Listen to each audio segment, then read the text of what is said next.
Okay, I want you to close your eyes. No, seriously, humor me for a second. Close them. I want you to transport yourself to a place where the sun effectively goes on strike for 2 months of the year. The wind here isn't just wind, it's a physical assault, a razor blade gale screaming off the Arctic ice sheet that cuts right through your jacket. You are standing on a jagged strip of granite that looks like it was carved by a giant with severe anger management issues. For centuries, living here wasn't really a life. It was a survival exercise. Your dinner menu? Whatever you could drag out of a freezing ocean or hack out of a rocky field. If you were lucky, you had potatoes. If you were really lucky, you had salted fish. If you were unlucky, well, you starved. You are the poor cousin of Europe. You look to the east and you see Sweden, industrialized, wealthy, churning out cars. You look south and there's Denmark, aristocratic, agricultural, rich. And you have rocks, you have ice. You have a national identity built on the collective trauma of trying not to freeze to death. Now, snap your fingers. Open your eyes. You are in the exact same spot. But the script has flipped. The rocks are still there. The ice is still there. But the moment you take a breath in this country today, you are statistically a millionaire. You have won the genetic lottery. You live in a nation that has effectively solved the economic problem of human existence. You have free healthcare that actually works, free education that is actually world-class, and a government savings account so obscenely large that if they liquidated it today, they could hand every single citizen a check for nearly $300,000. This is not a fantasy novel. This is not a utopian simulation. This is the story of Norway. But hold on, this isn't just a story about getting rich. Any idiot can get rich if they stumble over a gold mine. We see it all the time with lottery winners who end up bankrupt and addicted to painkillers 3 years later.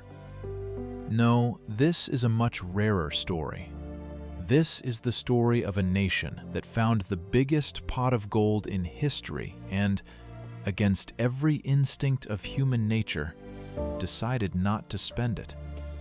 So the big question is, how? How did a country of fishermen and lumberjacks outsmart the sharpest sharks on Wall Street? How did they beat the infamous resource curse that destroyed economies like Venezuela and Nauru?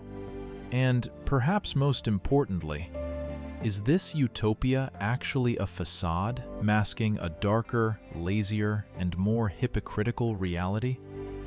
Today, we are going to perform a deep dive autopsy on the Norwegian miracle. We are going to look at the luck, the lies, the corporate espionage, and the iron-willed discipline that created the world's most expensive waiting room. Welcome to the economics of ice. To understand this miracle, we first have to blow up a myth.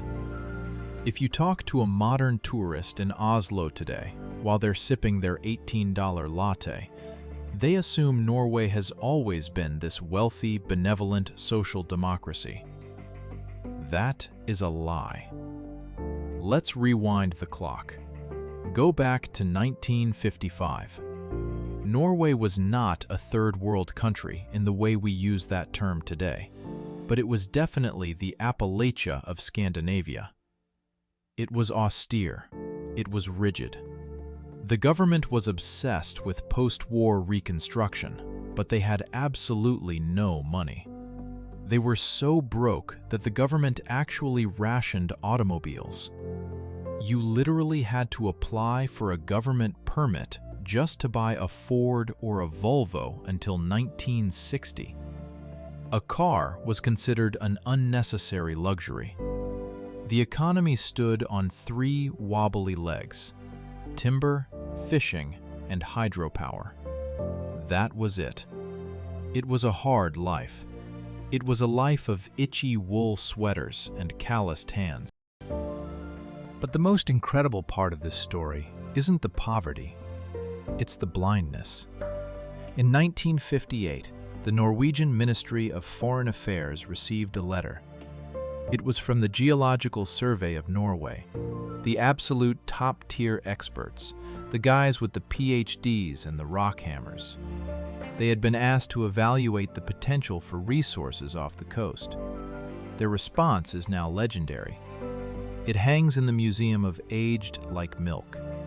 They wrote, and I am paraphrasing only slightly, "We can categorically rule out the possibility of coal, oil, or sulfur on the continental shelf along the Norwegian coast." Let that sink in for a second. That is the geological equivalent of a record executive hearing Bohemian Rhapsody and saying, "Whatever, it's too long, nobody will listen to this." It is quite possibly the single worst professional assessment in the history of economics. At that time, the North Sea was seen as a graveyard, not a bank vault. It was a shallow, treacherous, storm-battered stretch of water that sailors feared. The idea that there was black gold underneath that gray misery was laughable. But while the Norwegians were eating their herring and trusting their pessimistic geologists, the world was changing. In 1959, just a year after that disastrous letter, the Dutch struck gold, or rather, gas. They discovered the Groningen gas field. It was a leviathan.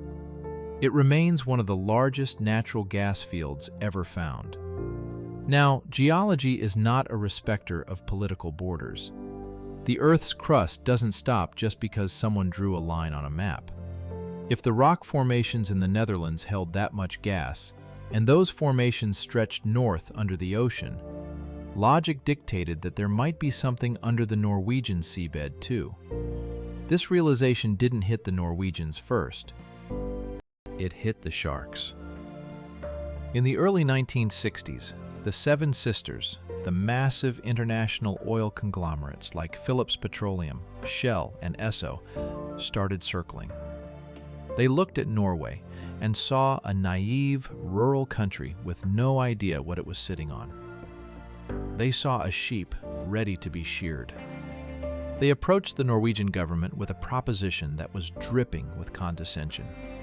They essentially said, "Hey look, we know your geologists say there's nothing there, but we're bored and we have some extra cash.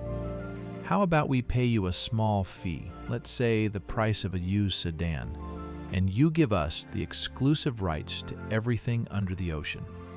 We take the risk, we keep the oil, you get a little pocket money. Deal?" They thought they were dealing with country bumpkins. They thought they could buy the rights to the future of Europe for pennies on the dollar. But they made a fatal miscalculation. The Norwegians might have been poor. They might have been dressed in rough wool. But they were not stupid. And they had a secret weapon. Before we get to the oil, we have to talk about the paper. The true hero of the Norwegian oil story isn't a roughneck on a rig. It's a bureaucrat in a suit. His name was Jens Evensen. Evensen wasn't a geologist. He was a lawyer. A brilliant, stubborn, meticulous lawyer. When the American oil companies came knocking with their lowball offers, Evensen didn't look at the geology reports. He looked at the law of the sea. At the time, international maritime law was the Wild West. Nobody really knew where one country's ocean stopped and another's began. Evensen saw an opening. He unilaterally declared sovereignty over the Norwegian continental shelf. It was a geopolitical gangster move. He essentially took a red marker, drew a line down the middle of the North Sea, and said, "Everything east of this line is ours. If you want to drill here, you follow our rules." The rest of the world, convinced by the Geological Survey that the area was worthless, just shrugged. The British, the Danes, the Americans, they all said, "Sure, Jens, whatever. Enjoy your wet rocks and your fish. We don't care." It was the greatest bluff in history. Evensen secured the rights to a fortune that nobody believed existed. So, the stage is set. You have a rigid government holding the rights. You have arrogant oil companies paying for licenses to drill in a place they aren't sure about. And you have the North Sea, which is trying its best to kill everyone involved. For the next 4 years, it looked like the pessimists were right. The oil companies drilled. Dry well. They drilled again. Dry well. They moved the rig. Dry well. Millions of dollars were being incinerated. The technology of the 1960s was barely capable of handling the ferocious waves of the North Sea. Rigs were battered. Morale was non-existent. By the summer of 1969, the mood was funeral. Phillips Petroleum, the American giant leading the charge, had drilled 37 holes, 37 failures. The executives in Oklahoma had seen enough. They sent the order, "Pack it up. We are done. Norway is a bust." They went to the Norwegian government to break the contract, but the Norwegians pointed to a clause in the fine print. The contract stated that Phillips had to drill a certain number of days or pay a massive exit penalty. Phillips did the math. It was actually cheaper to drill one last hole, a hole they were 100% convinced would be empty, than to pay the fee to quit immediately. Think about the apathy of that moment. They weren't drilling for glory. They were drilling to avoid a fine. It was a compliance exercise. They towed the rig, the Ocean Viking, to a desolate patch of water called Block 2/4. It was December 1969. If you have never been to the North Sea in December, imagine being inside a washing machine filled with ice water and darkness. The waves were 50 feet high. The sun rose at 10 a.m. and set at 2 p.m. The crew was miserable. They just wanted to go home for Christmas. They drilled and drilled and drilled. And then, deep beneath the seabed, the pressure gauges began to twitch. The mudloggers, the guys who analyzed the sludge coming up the pipe, noticed something. The mud was oily. On December 23rd, Little Christmas Eve, as they call it in Norway, they pulled up the test results. It wasn't dry. It wasn't a show. It was a monster. They had punched a hole straight into the Ekofisk field. It was, at the time, the largest offshore oil basin ever discovered in the history of the planet. We are talking about billions of barrels of high-grade crude sitting under high pressure, just waiting to be tapped. The telegram went from the Ocean Viking to the Phillips headquarters in Oklahoma. The executives thought it was a prank. They thought the crew had gotten into the aquavit. "Merry Christmas," the message essentially said. "We just found the mother lode." Imagine being a Norwegian politician on that Christmas morning. You wake up in a country of fishermen and farmers. You go to bed in a country that is about to become the Kuwait of the North. But finding the treasure is only the first act. The second act is usually where the tragedy happens, because, as history shows us, finding $1 trillion is usually the quickest way to destroy a country. When a developing nation finds oil, the script is usually written in blood and corruption. It's called the resource curse. Look at Nigeria. Look at Venezuela. Look at Angola. The money floods in. The politicians get greedy. They stop caring about the people because they don't need tax revenue anymore. They have oil revenue. Democracy rots from the inside. In 1970, Norway was standing on the edge of this cliff. They had the winning ticket, but they had a gun to their head. They had zero technology. They had zero engineers. They didn't know how to drill. They needed the Americans. The Americans knew this. They prepared to dictate the terms. We'll drill, we'll give you a 10% royalty, and you say thank you. But Norway had a guardian angel, and he wasn't Norwegian. This is one of the most cinematic twists in economic history. Al-Qasim was a young, brilliant Iraqi geologist. He knew the oil business inside out. Al-Qasim had married a Norwegian woman. They moved to Oslo in 1968 because their son had cerebral palsy, and Norway had better specialized healthcare than Iraq. On a rainy day in Oslo, Al-Qasim walked into the Ministry of Industry looking for a job. He just wanted to be a consultant. He asked the receptionist, "Do you have any use for an oil geologist?" The receptionist probably dropped her coffee. The ministry was in a panic. The Ekofisk discovery had just happened, and they had no one who understood the data. They practically dragged him into the office. "Can you start today? Can you start 5 minutes ago?" Al-Qasim sat down with the Norwegian bureaucrats and laid out the hard truth.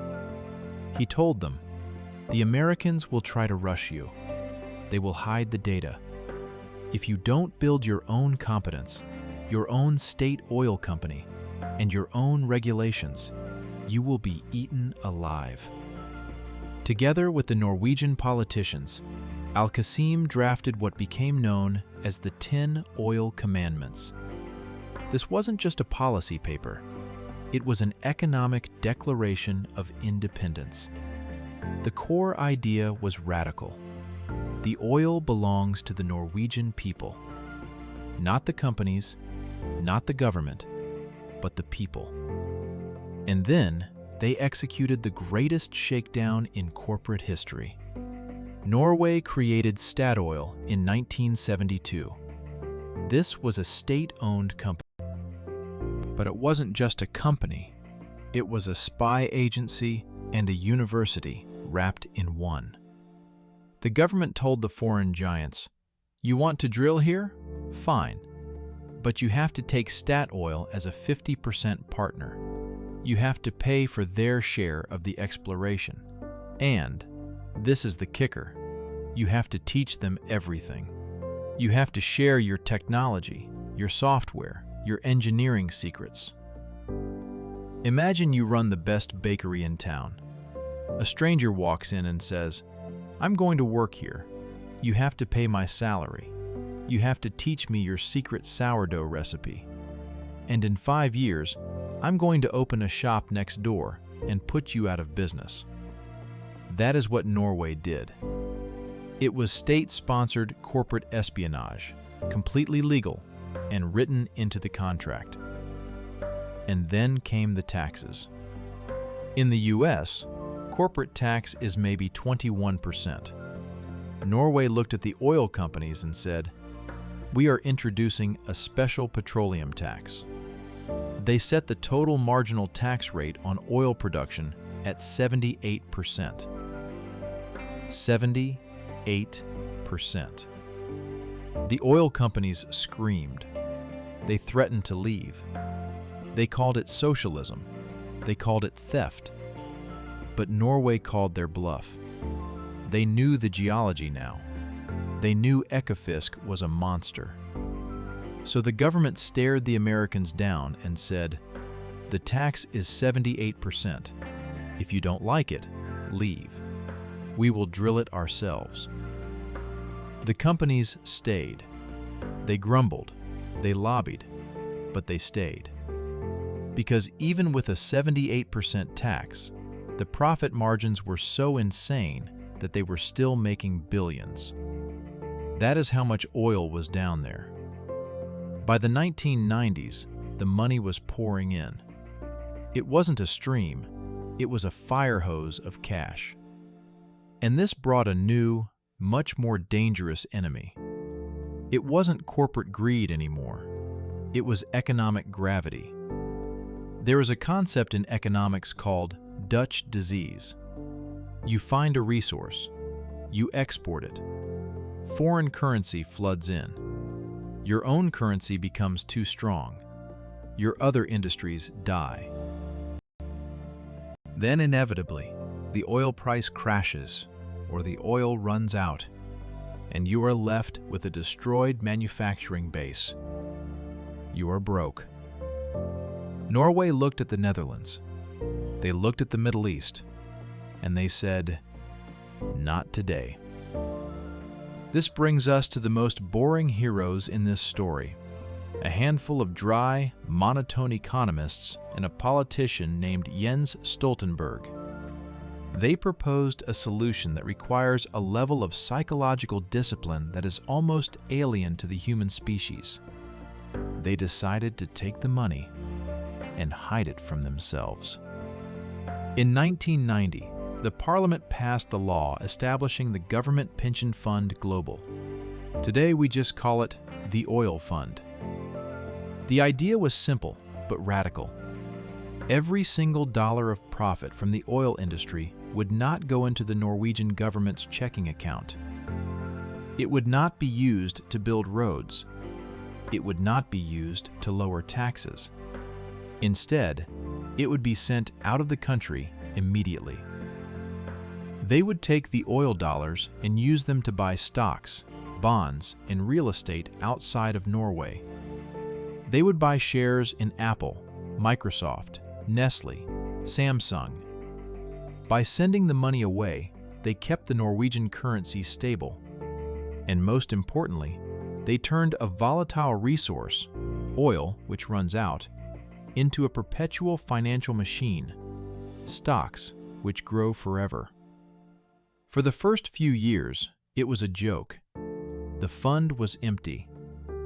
But in May 1996, the finance minister made the first deposit. It was about $300 million. He told the press, "This is for future generations." Nobody really paid attention. But that snowball started rolling. And thanks to compound interest and the global tech boom, it turned into an avalanche. Today, that fund is the largest single owner of stocks in the world. The fund owns, on average, 1.5% of every listed company on planet Earth. Think about that. If you walk down a street in Tokyo, London, or New York, and you look at the businesses around you, Norway owns a piece of them.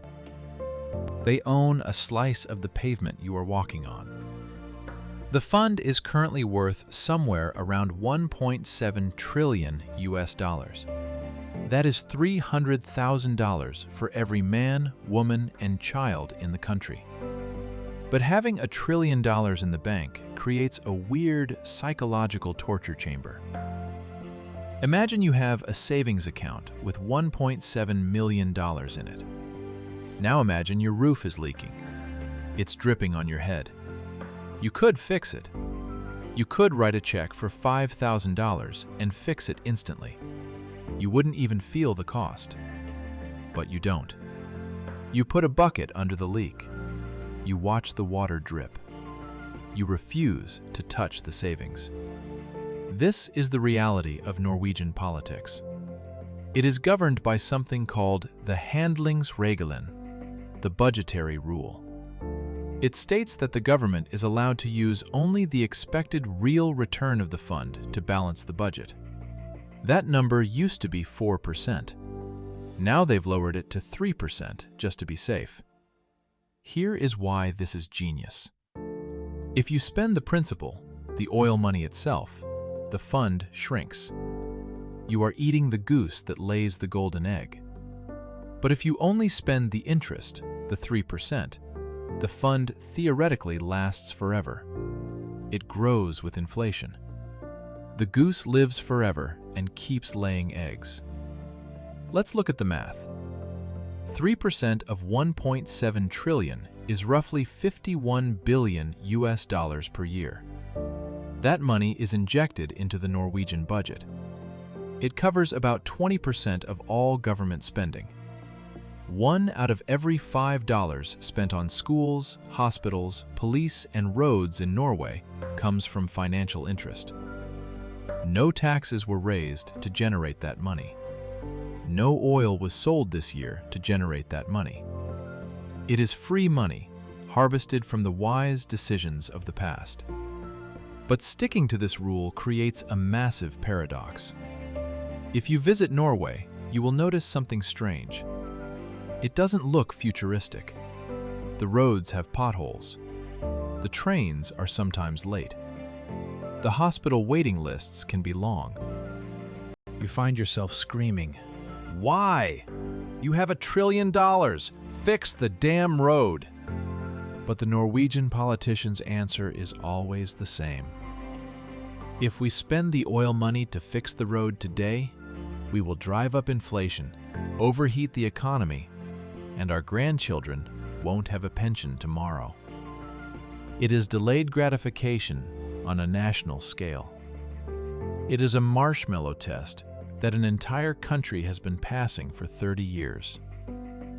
Let's compare this to a cautionary tale. Alberta, Canada. Alberta has oil, lots of it. Similar geology, similar time frame to Norway. They also created a heritage fund in 1976. But they didn't have the handlingsregelen. When the economy got tough, politicians dipped into the fund. When voters wanted low taxes, they drained the fund to subsidize the budget. They treated the fund like a checking account, not a retirement trust.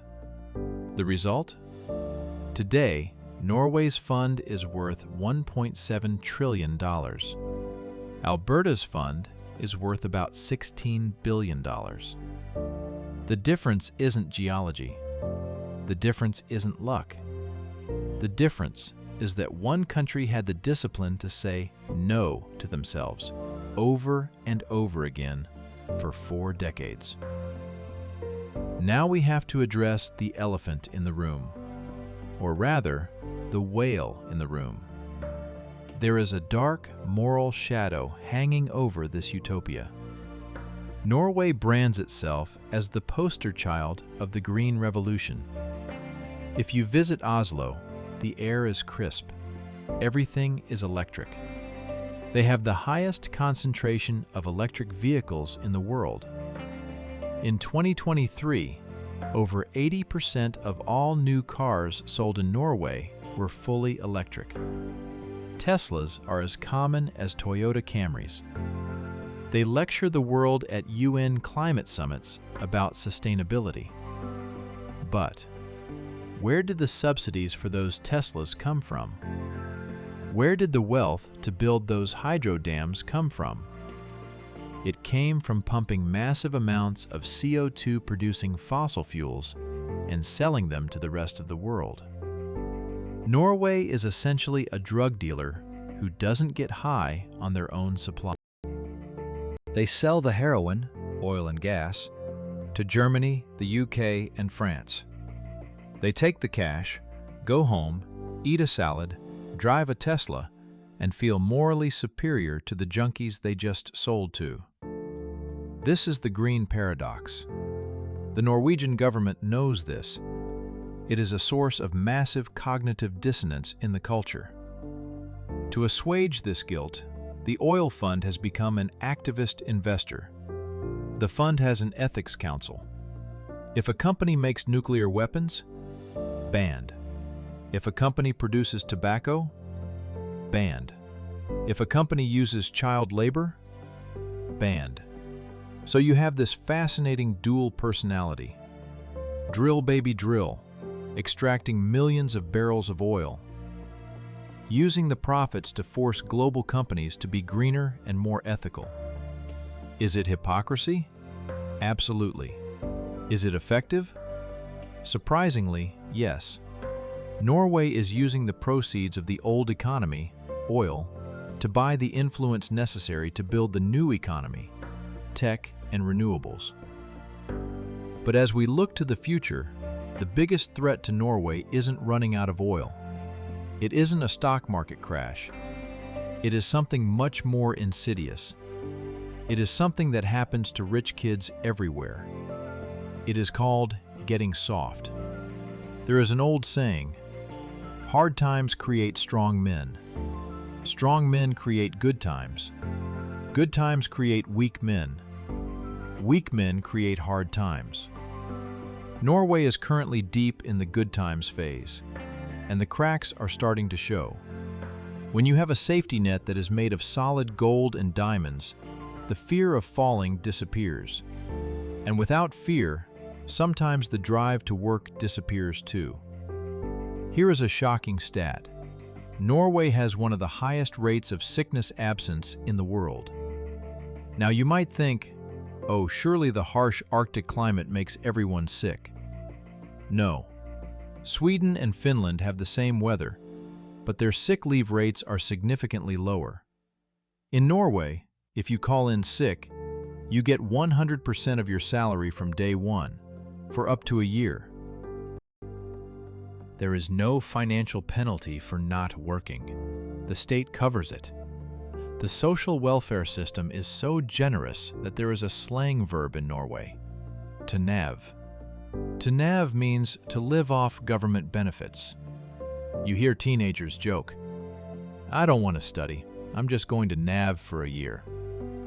This is the nightmare scenario for the old generation, the ones who ate herring and potatoes. They look at the youth and they see softness. They see a people who have forgotten the struggle. The oil industry pays so well that it creates an internal brain drain. It sucks the talent out of every other sector. Why be a teacher or a nurse or a tech entrepreneur when you can be an assistant petroleum engineer and make $120,000 straight out of school? This kills innovation. Compare Norway to Sweden. Sweden has no oil. They had to hustle. Sweden gave the world Spotify, IKEA, Skype, Minecraft, Volvo. Norway gave the world oil and fish and a really good browser, but mostly oil. The fear is that when the oil eventually runs out, and it will run out, Norway will be left with a population that has forgotten how to build things. There will be a nation of trust fund kids who don't know how to change a tire, living off the dividends of their grandparents' decisions. To their credit, the Norwegians are aware of this. They are obsessed with it. It is the ultimate first world problem. Help! My life is too secure. So, what have we learned? How did a frozen strip of granite become the richest nation on Earth? It wasn't just luck. Yes, finding the oil was luck. That was the winning lottery ticket. But look at the lottery winners in your own country. Look at the people who win the Powerball. 70% of them go broke within a few years. They buy the tiger. They buy the mansion. They get addicted. They lose it all. Norway won the lottery, but they didn't act like a lottery winner. They acted like a paranoid accountant. They got rich because of 3 specific decisions that define their national character. Sovereignty. They had the guts to tell the big American companies, we own this, you work for us. Discipline. They refuse to spend the money on themselves today, saving it for people who haven't even been born yet. Trust. This is the secret sauce. They built a system where the people trust the government not to steal the money. In most countries, if the government said, we are going to put all the money in a fund and you can't touch it, the people would riot. They would say, you're lying, you're going to embezzle it. In Norway, they said, okay, that sounds sensible. The lesson of Norway isn't about geology, it's about culture. It teaches us that the greatest resource a nation can have isn't buried underground. It is buried in the minds of its people. Norway is rich because they realize that the oil doesn't belong to them. It belongs to the history of the nation, past, present, and future. They are just the temporary guardians. And as long as they remember that, as long as they don't get too lazy, too soft, or too greedy, they will remain the kings of the North. But hey, if they ever do decide to blow it all on a massive party, I hope they invite me. If you enjoyed this deep dive into the economics of ice and oil, you need to watch out for our upcoming video on Saudi Arabia. It's about how the Saudis are trying to do the exact same thing as Norway, but in the desert, and with way more crazy sci-fi cities and robot butlers. And do me a favor, check your backyard. If you find any oil rights, let me know in the comments. Don't forget to like and subscribe. Stay frozen, stay wealthy.